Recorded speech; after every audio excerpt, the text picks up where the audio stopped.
오늘은 교회 창립 122주년입니다. 기념주일로 우리가 드리고 있습니다. 세워진 저희 문창교회 역사 가운데 하나님께서 122년 동안 함께 해주시고 또 교회의 머리 되어 주셔서 우리 모두가 은혜 가운데 거할 수 있음이 너무나 감사드립니다. 우리 교회는 백도명이라는 전도자의 전도로 여인 7명이 모인 가운데 미국 북장로교회 선교사인 한국말로는 노세영이라는 이름, 또 미국 이름으로는 시릴 로스라는 선교사님이 그 여인들에게 하나님께서 주신 마음으로 학습시키고 교회를 세운 그 하나의 교회와 또 다른 호주 선교사님, 우리가 알고 있는 손안노, 앤드류 아담슨이라는 호주 선교사님을 통해서 또한 세워진 교회, 두 교회가 합쳐져서 이루어진 교회가 저희 문창교회입니다. 쉽게 말하면 한국, 미국, 호주 합작품이 저희 교회가 되었습니다. 선교사님들이 저희 교회에 오셔서 또 여러 가지로 아름다운 부분들을 해주시고 또 이루어 주셔서 그 터를 주님의 마음 가운데 쌓아주시고 또 그것을 통해서 놀라운 하나님의 일들을 계속해서 지금까지 달려올 수 있었습니다. 이 모든 것에 하나님께 감사와 찬송을 올려드립니다. 아울러 우리 함께한 모든 성도님들의 또 헌신과 믿음의 선배들의 헌신이 있었기에 여기까지 온 줄 믿습니다. 그 믿음의 경주를 잘 달려가는 우리 모두가 되기를 간절히 바랍니다. 성경의 교회라는 단어는 신약 성경에 처음 나오지만 이런 교회의 모습은 구약 성경 처음부터 창조 때부터 있었습니다. 기독교라는 용어가 나오기 전부터 이미 모임이 있었고 그 안에 그 명칭이 교회라는 명칭을 붙이진 않았지만 교회의 모습을 가지고 계속해서 나아가는 것을 우리가 성경을 통해서 보게 됩니다. 교회라는 의미는 믿는 자들의 모임이다. 믿는 자들의 모임. 그래서 이 믿는 자들의 모임은 어떤 종교적인 어떤 규정이나 어떤 다른 법적인 인정이나 이런 것보다 더 먼저 있었다는 거죠. 이건 다시 말하면 믿는 자들의 모임은 하나님의 창조의 역사 속에서 자연스럽게 생겨난 것이고 그것이 어떠한 인간의 의도로 만들어진 것이 아님을 우리가 알 수 있습니다. 역사적으로 보면 기독교의 공인된 부분은 로마의 콘스탄틴 황제에 의해서 AD 313년에 니케아 회의에서 공인됩니다. 공인이라고 했다는 것은 그 전에 로마가 기독교를 박해하고 믿는 사람들을 힘들게 하는 그 차원에서 이제는 그러한 차원이 아니라 믿건 믿지 않건 자유를 주겠다. 그게 이제 공인되었다 이렇게 표현될 수가 있습니다. 그런데 이 콘스탄틴 황제는 신앙으로 인해서 기독교를 공인했다고 볼 수가 없습니다. 왜냐하면 그는 계속해서 세례받는 것을 거부하다가 그가 이제 죽기 직전에 세례를 받았던 인물로 알려져 있기 때문에 기독교를 공인했다는 그 역사적인 사실만을 보고 그가 위대한 사람이라고 평가할 수는 없다는 것입니다. 오히려 정치적인 목적으로 자신의 어떤 정치적인 입지를 확고하게 하기 위해서 그런 공인이라는 것을 통해서 많은 로마와 자신들의 지배 국가의 그런 부분들의 인정을 받기 위한 하나의 방편이었음을 더 많이 생각해 보게 됩니다. 그런 이유가 이제 그 이후에 계속해서 기독교가 공인된 이후에 그 후에 황제를 이어서 380년에는 테오도시우스 황제 때, 로마의 이 황제 때는 기독교를 공인하는 정도가 아니라 기독교를 국교화시켜 버립니다. 국교화했다는 것은 공인보다도 더 한 차원 기독교를 백성들에게 믿도록 거의 권하고 이 믿지 않으면 제대로 살아갈 수 없을 정도의 그런 제도 장치를 만들었다는 것이 바로 이 국교화시켰다는 것을 우리가 생각해 보게 됩니다.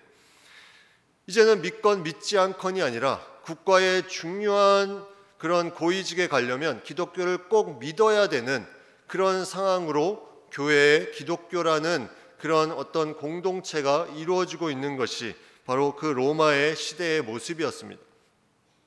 그러다 보니 처음에는 하층민들이 주로 교회 기독교를 믿었다면 이제는 그런 어떤 정계에 진출하거나 나라의 중요한 고위직을 차지하기 위해서 무언가 이 기독교를 믿지 않으면 안 되는 그런 역사적인 사실 가운데 많은 상류층, 중산층들이 이제 기독교를 믿고 신앙을 갖게 됩니다.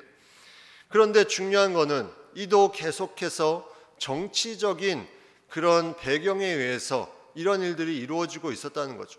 무언가 나라를 하나 되게 만들기 위해서 기독교라는 그런 단어를 사용해서 그런 사람들을 모으고 하나 되게 했다는 그런 이상한 그런 부분이 교회의 모습으로 변질되기 시작했다는 겁니다. 결국 이러한 모습이 나중에 교회의 권력을 가진 자와 나라의 권력을 가진 자의 싸움이 일어나는 그런 안타까운 중세로까지 이어지는 역사적인 사실을 보여주고 있습니다.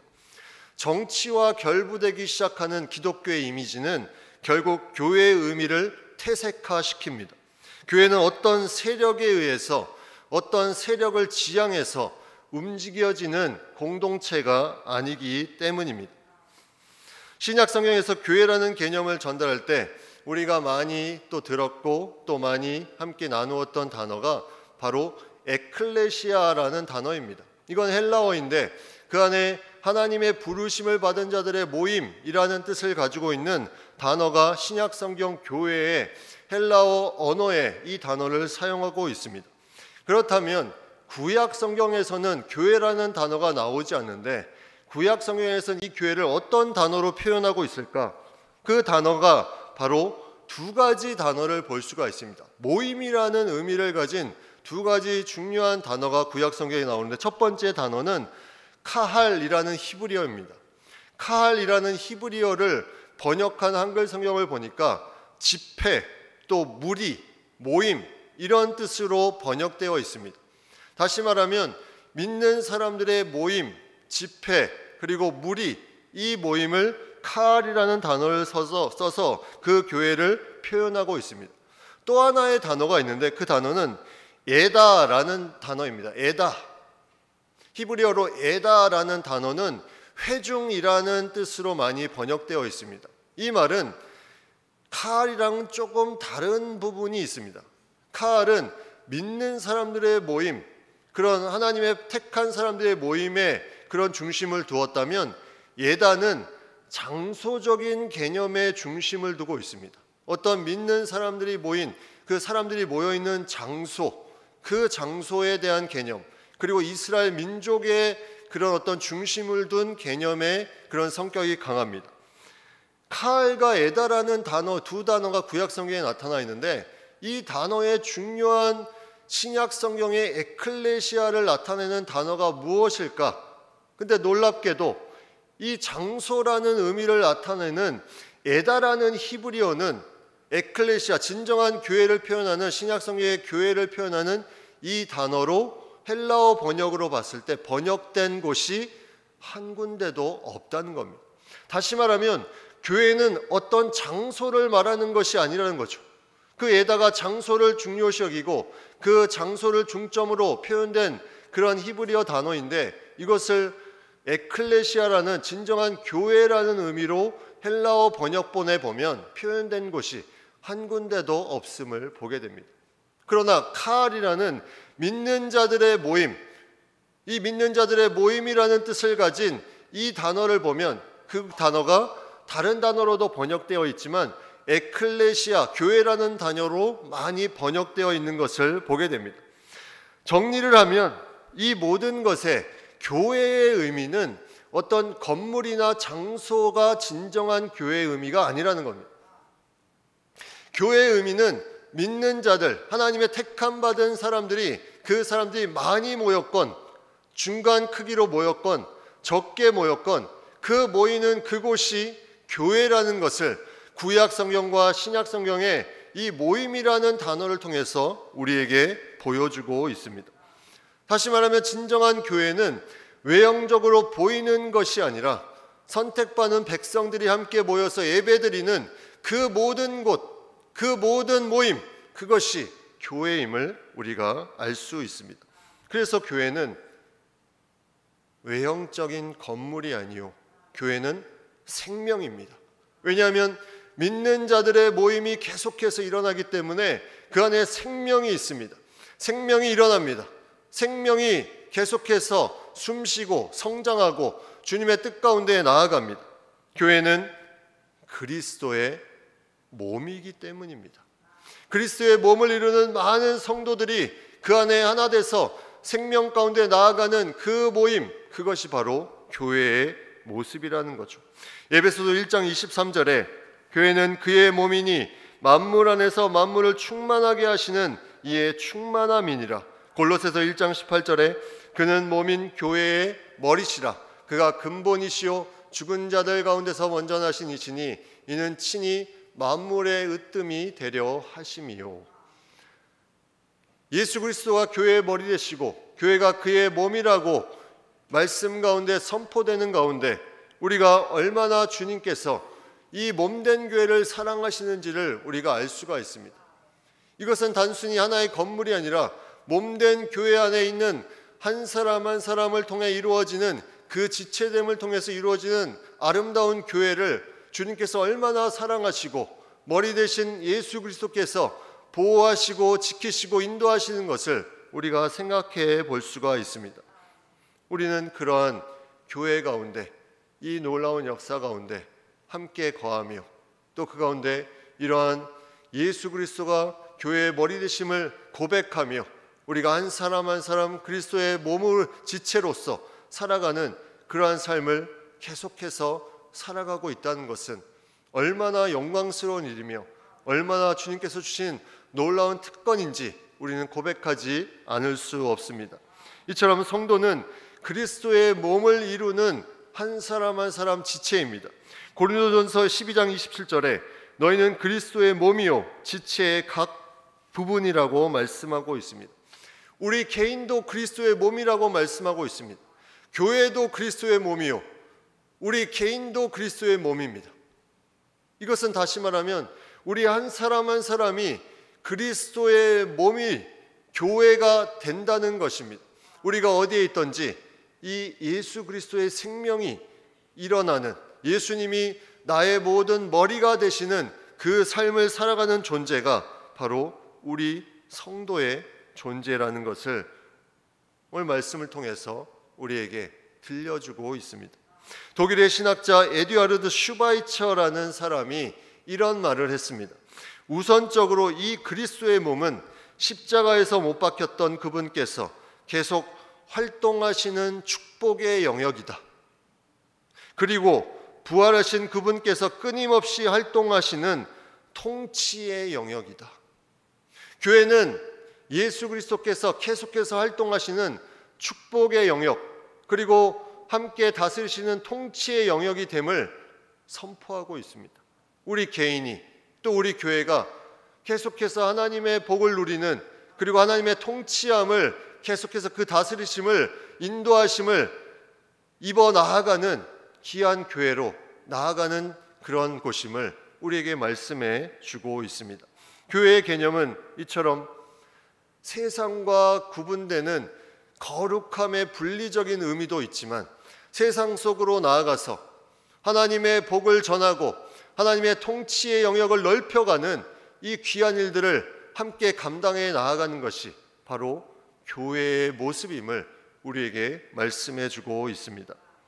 이방 선교로 부름을 받고 바울로 불리기 전에 사울이라는 이 인물이 이제 사도행전에 나오는데, 그는 젊은 시절에 교회와 믿는 자들을 강하게 핍박했습니다. 계속해서 핍박하고 또 다른 도시로 가서 핍박하고 계속 핍박했습니다. 그때 예수님께서 이 사울에게 나타나서 이렇게 말씀합니다. 사울아 사울아 네가 어찌하여 나를 핍박하느냐. 바울은 교회를 핍박하고 성도들을 핍박했습니다. 근데 예수님이 말씀하시는 것은 사울아 사울아 네가 어찌하여 나를 핍박하느냐. 교회가 주님이시고 그 성도가 주님이시기에 그러한 핍박하는 사울을 향해서 어찌하여 나를 그렇게 핍박하느냐, 그렇게 말씀하시는 것을 우리가 보게 됩니다. 그렇습니다. 교회는 바로 예수님의 몸이요, 그 자체가 하나님의 놀라운 은혜 가운데 세워진 귀한 그런 모습임을 우리가 고백하게 됩니다. 그 교회와 성도를 핍박하는 것이 바로 예수님을 핍박하는 것이다. 이것은 예수님이 교회와 개교회된 우리 한 사람 한 사람을 얼마나 사랑하시는지, 우리와 함께 아파하시고 함께 힘들어하시는지 그것을 느낄 수 있는 그런 말씀입니다. 예수님께서 이 교회를 어떻게 세우셨을까? 오늘 본문의 그 내용을 우리가 같이 나누기를 원합니다. 18절 말씀에 보면 또 내가 내게 이르노니 너는 베드로라. 내가 이 반석 위에 내 교회를 세우리니 음부의 권세가 이기지 못하리라. 내가 이 반석 위에 내 교회를 세우리니, 이렇게 말씀하고 있습니다. 과연 이 반석은 무엇일까? 이 반석은 다른 어떤 사람이 아니라 바로 베드로가 했던 이 앞에 나오는 신앙 고백의 내용입니다. 16절 말씀에 그가 고백한 내용입니다. 주는 그리스도시요 살아계신 하나님의 아들이시니이다. 주는 그리스도이시요 메시아 구원자, 기름 부음을 받고 이 땅에 오셔서 왕과 제사장과 선지자로 우리의 모든 왕 되시고 우리의 죄를 사해 주시고 우리에게 말씀을 주시는 그리스도시요 살아계신 하나님의 아들이시다. 하나님 되심을 선포하며 예수님의 하나님 되심을 선포하는 그 신앙 고백 가운데 세워진 곳이 바로 교회라는 것을 우리에게 말씀해 주고 있습니다. 이 반석, 바로 이 신앙 고백 위에 세워지는 것이 바로 교회입니다. 그렇기 때문에 이 교회는 음부의 권세가 이기지 못할 것이다. 아무리 핍박하고 아무리 공격을 할지라도 그 악한 권세가 교회를 이기지 못할 것이다. 교회의 역사를 보면 핍박이 계속해서 있어서 잠시 교회가 어려움에 처한 경우는 있을 수 있으나, 그러한 역사는 있었지만 결국은 다시 교회가 일어나며 승리하는 놀라운 것이 역사 가운데 계속해서 펼쳐지고 있음을 우리가 보게 됩니다. 이것이 교회의 하나님이 주인 되시고 예수 그리스도가 교회의 머리 되시기 때문에 절대로 질 수 없는 놀라운 승리의 역사, 음부의 권세가 이기지 못할 것이다. 아무리 악한 자들이 공격을 할지라도 굳건하게 선 교회된 성도와 그 교회는 승리하게 될 것을 우리에게 말씀해 주고 있습니다. 교회인 우리도 이 고백을 한 사도들과 선지자들의 터 위에 세우심을 받은 자들이라고 성경은 말씀하고 있습니다. 에베소서 2장 20절에 너희는 사도들과 선지자들의 터 위에 세우심을 입은 자라. 그리스도 예수께서 친히 모퉁이 돌이 되셨느니라. 모퉁이 돌, 가장 중심적인 돌입니다. 우리의 중심이 되는 예수님께서 우리와 함께 하시니 그 위에 고백 가운데 세워진 귀한 성전과 같은 모습이 바로 우리 한 사람 한 사람임을 성경은 말씀하고 있습니다. 이 교회의 아름다운 모습, 우리가 신약 성경에 교회라는 단어를 보지만 사실 이 교회의 모습이 구약에 많이 나와 있습니다. 그렇다면 우리가 생각하기를 분명히 하나님께서 실질적인 교회라는 이름이 불려지기 전에 하나님께 예배드리는 그곳이 세워졌다면 그 안에 하나님께서 무언가 뜻이 있음을 우리는 생각해 보게 됩니다. 그냥 그곳에서 예배드리는 것이 아니라 그런 그 놀라운 장소들이 분명한 의미가 있음을 우리에게 말씀해 주고 있다는 거죠. 우리는 그것을 찾아야 됩니다. 교회가 든든히 세워나가기 위해서는 그 구약 성경부터 내려오는 하나님께서 교회의 그런 모습을 세워나가는 그 모습을 통해서 우리가 어떤 교회로 나아가야 되는지를 우리가 알 수 있게 된다는 거죠. 첫 번째 교회가 바로 에덴 동산이었습니다. 하나님은 창조하신 이후에 그 창조된 그곳에 사람을 창조하시고 그들이 하나님을 만나며 하나님과 동역하며 나아가는 아름다운 장소를 만들어 주셨습니다. 교회는 그런 곳입니다. 교회는 하나님과 깊은 관계 속에서 하나님과 아름답게 동역하며 나아가는 그런 장소입니다. 에스겔 36장 35절에 사람이 이르기를 이 땅이 황폐하더니 이제는 에덴 동산 같이 되었고 황량하고 적막하고 무너진 성읍들에 성벽과 주민이 있다 하리니.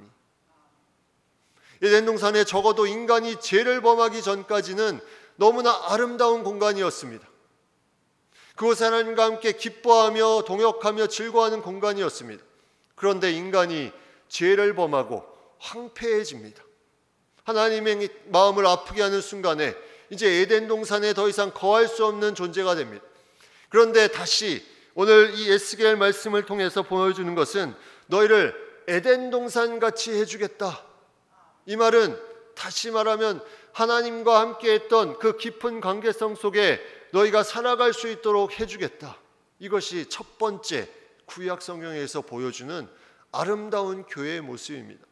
우리가 하나님과 깊은 관계성 속에서 그 세상이 줄 수 없는 넘치는 회복의 은혜, 하나님이 주신 그 기쁨이 다시 일어나는 귀한 아름다운 곳으로 만들어 주시는 곳, 그것이 든든히 서가는 교회의 모습임을 우리가 고백하게 됩니다. 두 번째 교회의 모습은 제단입니다. 제단은 노아의 방주가 있고 나서 홍수 후에 노아가 제단을 쌓았습니다. 그리고 가나안에 들어간 후에 또 들어가기 전에 이 제단을 쌓습니다. 다윗이 회개할 때도 제단을 쌓습니다. 이 제단을 어떤 정해진 장소에 쌓지 않고 계속해서 그들이 거하는 삶의 모습 가운데 쌓아 올립니다. 이 제단을 쌓는 것은 예배를 드리는 거죠. 예배를 드리는 삶의 모습이 정해져 있지 않다는 거죠.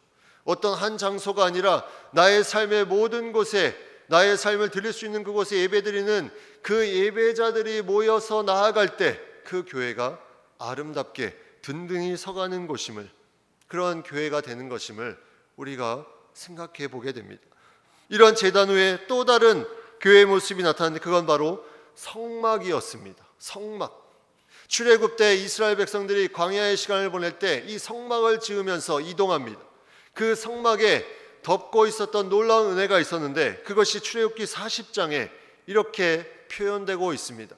구름이 성막 위에서 떠오를 때에는 이스라엘 자손이 그 모든 행진하는 길에 앞으로 나아갔고 구름이 떠오르지 않을 때에는 떠오르는 날까지 나아가지 아니하였으며 낮에는 여호와의 구름이 성막 위에 있고 밤에는 불이 그 구름 가운데 있음을 이스라엘의 온 족속이 그 모든 행진하는 길에서 그들의 눈으로 보았더라. 하나님의 몸된 교회는 구름 기둥 불 기둥으로 인도하시는 하나님의 인도하심과 보호하심이 그 가운데 충만히 역사하고 그것을 눈으로 보는 놀라운 은혜가 있는 곳이 바로 아름다운 든든히 서가는 교회임을 우리가 고백하게 됩니다. 이러한 성막 이후에 이제 왕정 시대가 와서 성전이 세워집니다. 제일 처음에 지어진 이 성전을 통해서 하나님께서 그 솔로몬을 통해서 성전을 7년 동안 건축하게 하시고 하나님의 교회가 건물로서 비로소 처음으로 세워지게 됩니다. 근데 그 성전을 세울 때 중요한 두 가지가 있었습니다. 첫 번째는 하나님의 약속이었습니다. 약속. 사무엘하 7장 13절에 그는 내 이름을 위하여 집을 건축할 것이요 나는 그의 나라 왕위를 영원히 견고하게 하리라. 교회는 하나님의 이 약속 가운데 세워지는 그곳이 교회입니다. 인간의 힘으로 지어지는 곳이 아니라 하나님의 말씀, 하나님의 약속 가운데 지어지는 곳이 교회입니다. 또 하나는 다윗이 이 성전을 너무나 짓고 싶었는데 다윗에게 하나님이 주시는 마음이 있었습니다. 역대상 22장 8절에 여호와의 말씀이 내게 임하여 이르시되 너는 피를 심히 많이 흘렸고 크게 전쟁하였느니라. 내가 내 앞에서 땅에 피를 많이 흘렸은즉 내 이름을 위하여 성전을 건축하지 못하리라. 든든히 서가는 교회가 어떤 교회입니까? 피를 많이 흘린 사람들이 세울 수 없는 교회입니다. 이 교회는 하나님의 거룩하심을 따라서 살아가는 존재들이 그 안에서 본인도 교회로서 거룩함을 이루어가는 그 사람들로 이루어지는 귀한 장소가 바로 교회입니다. 이런 교회됨의 모습이 지금까지 초대교회 이후에 계속해서 교회들의 깊은 중심으로 새겨지고 있는 것을 우리가 보게 됩니다. 우리의 교회도 이러한 구약 성경에 교회라는 이름이 붙여져 있지 않지만 이러한 하나님의 예배드리는 장소를 통해서 하나님이 함께 하시고 동역하시고 인도하시고 보호하시고 그 모든 것에 어디에 있든지 예배드리는 그 한 사람 한 사람을 통해서 이루어지는 아름다운 사람들로 이루어진 거룩함과 약속으로 이루어지는 교회, 그 교회가 바로 든든히 서가는 교회임을 고백합니다. 우리 교회가 그러한 고백으로 나아갈 수 있기를 바랍니다. 우리 교회가 역사에 걸맞는 그런 하나님의 구약시대에 교회에 창조된 그 아름다운 모습, 그 모습들이 계속해서 나타나 아름다운 교회로 계속해서 성장하며 주님께 영광 돌리는 귀한 공동체가 되기를 바랍니다.